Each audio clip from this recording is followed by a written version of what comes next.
As futuras gerações hão de julgar as decisões que estamos tomando agora, nesse momento de gravidade ímpar. Temos que escolher se trabalharemos na defesa da vida e da liberdade e das garantias individuais duramente conquistadas ao longo da história da humanidade, ou se permitiremos que a nação se afunde na tirania e na subserviência de seu povo. Não há desmando, não há arbitrariedade que não tenha se instalado no Brasil desde a chegada do vírus chinês. A verdadeira ciência cedeu lugar a um cientificismo que é apenas um bordão, destinado a calar, inclusive por meio de trabalhos irresponsáveis que custaram vidas, aqueles que defendem o uso opcional de um remédio barato, seguro e conhecido há décadas e que tem salvado vidas, a hidroxicloroquina. Até o advento do governo Bolsonaro, vivemos num país, num estado que tem tratado os brasileiros como crianças.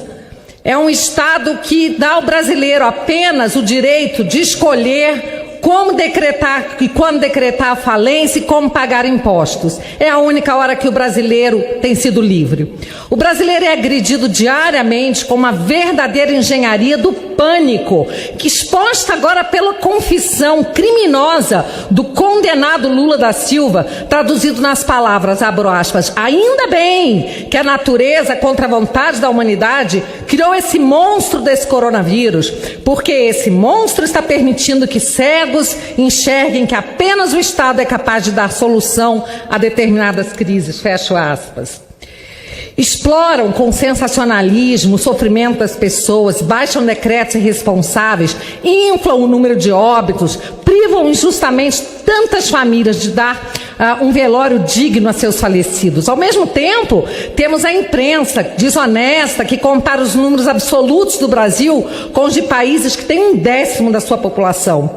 Falam de um pico de curva que nunca chega e nunca chegará enquanto a farra do superfaturamento não destruir a economia desse país. Fiquem em casa, dizem. Fiquem em casa deprimido, falido, aterrorizado. E ainda joguem a culpa do seu sofrimento no único governante que tem lutado pelo seu direito cidadão saudável de escolher sair ou não, trabalhar ou não, sem evidência científica de que o isolamento social é que salva vidas. O brasileiro é insultado, seu presidente, diariamente. Quarentenas, toques de recolher ilegais, abusivos, que violam direitos e garantias fundamentais que só poderiam ser mitigados na forma excepcionalíssima prevista na Constituição pela decretação do estado de defesa ou do estado de sítio, ambos de iniciativa exclusiva do presidente da República e com a anuência do Congresso Nacional, afinal. As medidas impostas também carecem de eficácia comprovada,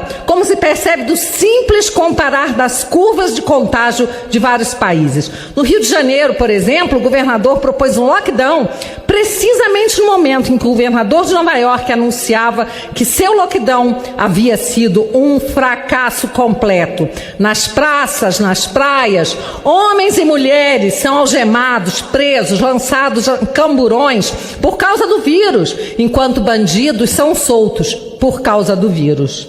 Jogam a polícia contra cidadãos de bem, contra ambulantes, contra trabalhadores. O brasileiro é denunciado por se aglomerar e é multado por furar um rodízio, mas deve se espremer no transporte público.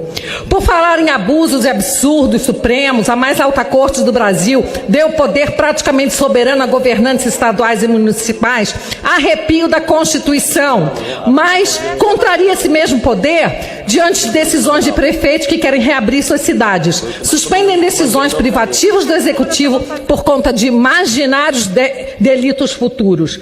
Espera-se que o brasileiro assista tudo isso calado. Caso se manifeste, é preso com base em inquérito ilegal e sigiloso, sem direito de defesa. E para calar também as redes, uma mordaça digital já está sendo gestada na CPMI das fake news. O cidadão tem sido humilhado de maneira mais criminosa, até mesmo sendo proibido e privado de ostentar a nossa bandeira.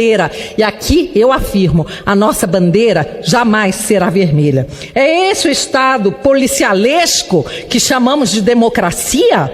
Cinicamente dizem a um povo indignado e encarcerado em casa que denunciar os desmandos de governadores e do STF é um ataque à democracia.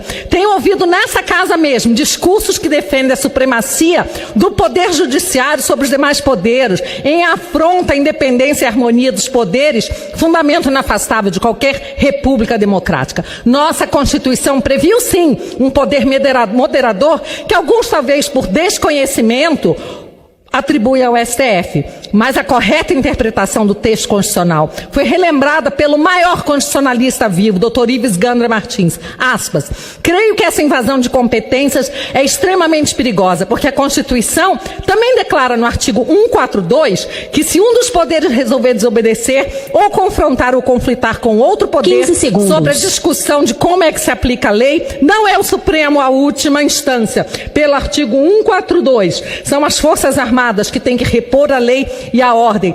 São as Forças Armadas, não romper a ordem, mas repor a ordem.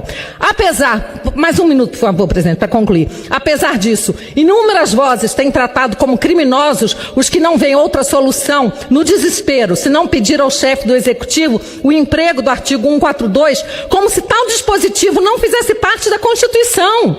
Tratam um dispositivo constitucional como pauta ilegítima, como clamor pelo golpe. Isso é uma mentira e nós aqui sabemos disso. E é por isso que é preciso pararem essas usurpações para que a intervenção não seja o último remédio constitucional que permita um presidente atender livremente ao povo que o elegeu. E precisa também urgentemente permitir que o Executivo exerça plenamente suas atribuições, pois a paciência de um povo, mesmo um povo pacífico como o povo brasileiro, não deve ser testada até o último limite. E para concluir, chamo aqui as palavras de Chesterton, tão adequadas a esse momento. Aspas, a lealdade é o coração de uma sociedade, mas a liberdade são os seus pulmões. Descobrimos a necessidade da liberdade como quem descobre a necessidade do ar, ao não se ter dele o suficiente e sufocar-se. Muito obrigada.